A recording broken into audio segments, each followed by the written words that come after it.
सुप्रभात पिलामाने केमिति अछ। मोर आशा समस्ते भलरे थिबो। भलरे अछ ना। ताहेले आजी आमे तृतीय श्रेणीर जणा अजणा बहिर डाक्तरखाना विषय रे जानिबा।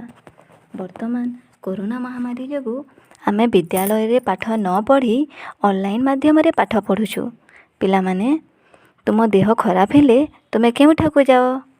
निश्चित रूपे तुमे डाक्तरखाना जाओ ना। हाँ पिलामाने आमे डाक्तरखाना जाऊ। सेठारे डाक्तर आम देह परीक्षा करती।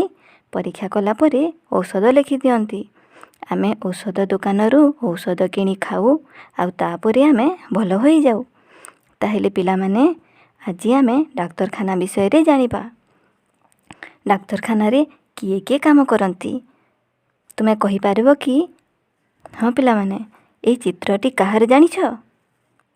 पिलामाने यह एक डाक्तरखानार चित्र। एठारे किए किए काम करती? एठारे डाक्तर, नर्स, स्वास्थ्यकर्मी, कंपाउंडर, झाड़ूदार आदि काम करती। पाठरे थिबा डाक्तरखाना विषयटी को मन देई बारंबार पढ़। चित्ररे थिबा जिनिसर नाम और ताहार काम विषय रे लेख। पिलामाने घरे रुह, सुरक्षित रह। धन्यवाद।